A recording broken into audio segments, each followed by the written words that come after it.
It's hard to make a horror movie sequel that lives up to the original, but that hasn't stopped plenty of filmmakers from trying. These frightening follow-ups to fan-favorite flicks are currently in development.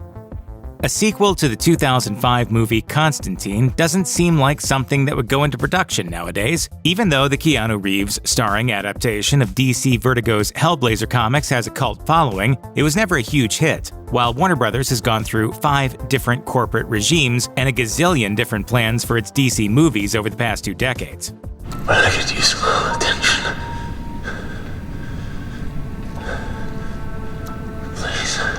Reeves and director Francis Lawrence's desire for a sequel, which Lawrence wants to push into even scarier directions, may very well pay off. WB officially announced development on Constantine 2 in September 2022, with Akiva Goldsman working on the script. Despite the studio bringing in James Gunn to completely reboot its main DC movie slate just a few months later, Lawrence confirmed that these plans would not affect Constantine 2. Which may possibly be released as an Elseworlds movie outside the standard DC continuity.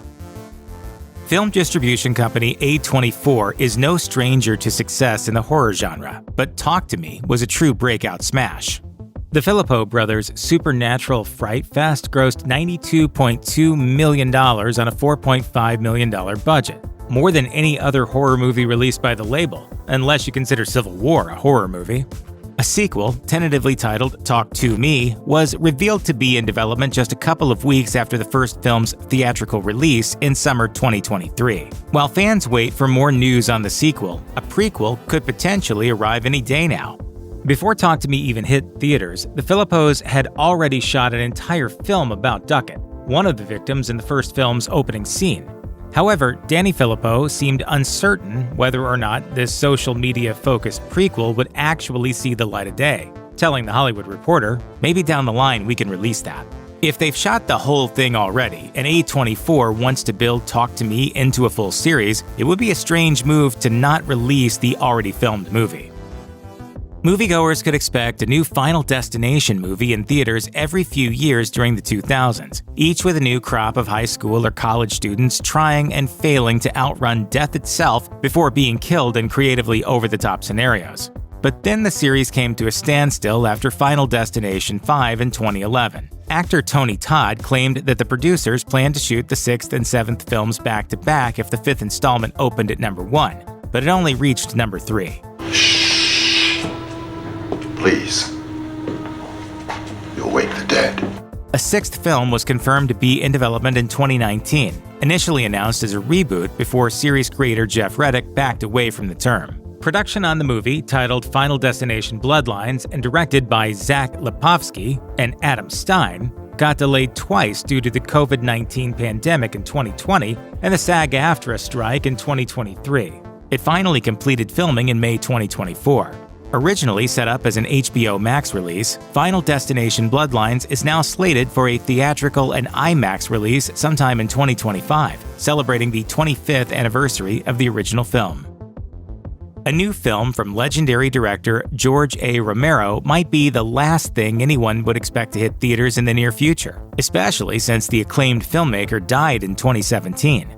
That said, it's simply too perfect that an unfinished screenplay from the man responsible for Night of the Living Dead and its sequels, along with much of the zombie horror subgenre in general, ended up rising from the grave. Romero was working on the script for Twilight of the Dead, the 7th and final film in his Living Dead series, when he passed away. In 2021, his widow Suzanne announced plans to finish the script in collaboration with Joe Netter, Robert L. Lucas, and original co-writer Paolo Salati.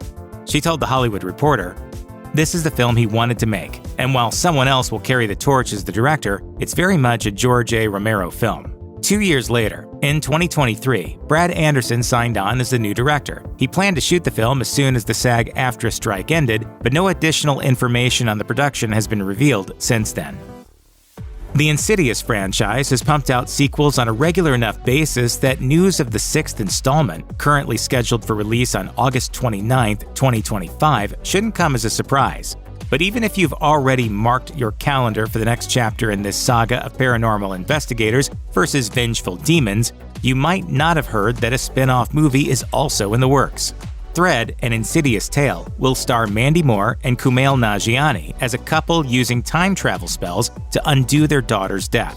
Jeremy Slater, the screenwriter who developed The Umbrella Academy and Moon Knight for streaming, plans to make his directorial debut with the project. It was first announced in May 2023, and there hasn't been any news about a release date since. If the spin-off does well, it's possible that the Insidious franchise could follow in the footsteps of its James Wan-launched possession series The Conjuring and expand into a full-blown cinematic universe. Premiering at Cannes in 2014 and released in America in 2015, the sexually transmitted monster movie It Follows ranks among the most acclaimed films of the 2010s indie horror wave. Tom Quinn, co-president of distribution company Radius TWC, expressed interest in a sequel shortly after its release. That project never came to fruition, though, and that probably has something to do with the fact that the TWC in the company's name stands for the Weinstein Company. The label went quiet, and director David Robert Mitchell took his talents elsewhere for his next project, the sprawling neo-noir Under the Silver Lake. Unfortunately for him, though, polarized reception earned him a stint in so-called director jail for a few years. Quinn, however, remained interested in pursuing the sequel to It Follows at his new company, Neon. In October 2023, Neon officially announced the sequel They Follow, with Mitchell coming back to write and direct and Micah Monroe returning as lead character Jay Height. Production is expected to begin sometime in 2025. Even though it's following you, I can still see it. It's not done with me either, okay? Lionsgate spent nearly $20 million for the rights to the horror comedy The Blackening at the 2022 Toronto International Film Festival. While the film didn't quite make all that money back in theaters in the summer of 2023, it still more than tripled its tiny budget and earned positive reviews.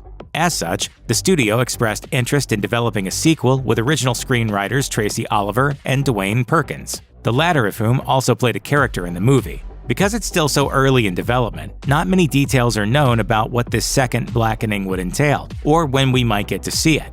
However, Perkins told Variety that he'd want to bring back the cast of the first film while throwing them into a new scenario, comparing his vision to the Scary Movie franchise. That said, he teased that new characters would also be introduced in a sequel, saying, "I feel like we've got something good, and I love the dynamic, but fresh blood always turns things up a little bit." A lot has changed in the years since 28 Days Later brought new life to the zombie subgenre in 2002. Its breakout star, Cillian Murphy, grew in fame thanks to Peaky Blinders and his collaborations with director Christopher Nolan, eventually winning an Oscar, a Golden Globe, and numerous other awards for his lead role in Oppenheimer. Director Danny Boyle also picked up a Best Director Oscar for Slumdog Millionaire. And screenwriter Alex Garland became a respected auteur in his own right, directing films like Ex Machina and Civil War. Murphy, Boyle, and Garland all sat out the 2007 sequel, 28 Weeks Later, but the three are reuniting for the upcoming 28 Years Later. It won't just be one movie, though. Sony Pictures plans to release 3 more films in the series, with the first hitting theaters on July 20th, 2025. Danny Boyle doesn't plan on returning for Part 2, though. Instead, Nia DaCosta, the director of the Candyman reboot and The Marvels, will take the lead on the project, which copyright filings hint will be subtitled The Bone Temple. Producing long multi-chapter series all at once doesn't always pay off, but anyone who loved the original 28 Days Later is likely to be intrigued by this long-awaited continuation. Not many sequels flat out ignore the theatrical cut of the previous film and instead build upon an alternate ending only available on home video. In fact, I Am Legend 2 might just be the first.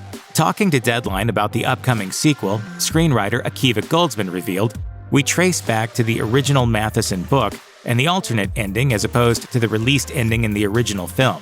What Matheson was talking about was that man's time on the planet as the dominant species had come to an end. That's a really interesting thing we're going to get to explore." Will Smith was announced to be reprising his role as Robert Neville, who perished in the theatrical version of the film but survived in the alternate ending. His casting was announced just weeks before the infamous slap at the 2022 Academy Awards. Although the box office success of Bad Boys Ride or Die seems to show that Smith is still more than capable of selling blockbusters. He won't be flying solo, though, as Michael B. Jordan will co-star in I Am Legend 2. If there's anybody out there, anybody, please, you are not alone. The Scary Stories to Tell in the Dark books, written by Alvin Schwartz and originally illustrated by Stephen Gammell, have turned countless children into horror fans over the years. Naturally, it only made sense that a handful of frightening tales from the books would be adapted into a feature film that, while meant primarily for younger audiences, still features plenty of genuine frights. There are 3 books in the series, meaning that there's plenty more monstrous material left for director Andre Overdahl to bring to the big screen. Scary Stories to Tell in the Dark 2 was first announced way back in 2020. While doing press for his 2023 Dracula movie, The Last Voyage of the Demeter, Overdahl confirmed to IGN that despite delays from COVID and the WGA and SAG strikes, the sequel was still in the works, saying simply, "We have a story, we have a script." Following the conclusion of the strikes, star Zoe Colletti told The Direct, "I will be so thrilled and excited for when I get to finally read a script and see what's been going on." In July 2021, Netflix released a full trilogy of movies inspired by R.L. Stine's Fear Street books, originally intended for theatrical release before the Disney-Fox merger. There was immediate interest in making more, but it took a while to figure out what form the franchise's future would take. Lee Janiak, director of the first 3 films, expressed an interest in making a 1950s set slasher to follow up. Watcher director Chloe Okuno was announced to be directing her own Fear Street movie in late 2022, but the next installment in the saga is instead being helmed by Caliber director Matt Palmer. This new standalone Fear Street flick, officially called Fear Street Prom Queen, began production in March 2024. Based on Stine's 1992 novel, it follows a series of mysterious disappearances among Shady Side High's class of '88. The ensemble for this prom gone wrong teen horror flick includes India Fowler, Susanna Sun, Fina Straza, David Iacono, Ella Rubin, Ariana Greenblatt, Lily Taylor, and Catherine Waterston. It looks like Troll 2 might be coming to Netflix in the near future, and not the 1989 Claudio Fragazzo disaster piece that's widely considered to be one of the worst horror movies ever made. Oh my God! The newer Troll 2 is instead a sequel to the solidly reviewed 2022 Norwegian monster movie Troll, directed by Roar Uthaug and released by Netflix. After breaking viewership records for non-English films on the streaming platform, Netflix requested the first film's crew return for a sequel, scheduled to shoot as early as 2024. Producers Espen Horn and Christian Strand Sinkerud told Variety, Troll 2 is again spinning on a Norwegian fairy tale figure, played, directed, and produced by Norwegians. Presumably, this particular Troll 2 won't involve vegetarian goblins turning people into plants by feeding them green goop and getting defeated by a double-decker bologna sandwich. Instead, it'll almost certainly be another action-packed monster movie infused with Scandinavian mythology. Considering its impressive box office, viral popularity, and cliffhanger ending, it's no surprise that Megan will be receiving a sequel.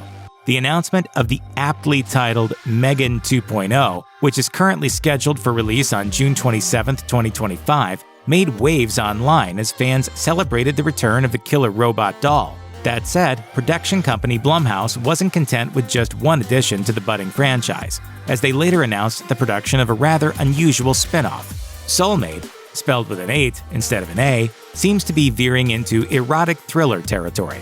The plot, which involves a man trying to replace his dead wife with an android who accidentally turns deadly, is likely to court a different audience from the PG-13 movie it's based on. Evil Dead Rise star Lily Sullivan is set to star as the malevolent AI, with David Risdall in the role of the grieving husband. Claudia Dumit from The Boys has also been confirmed as a cast member.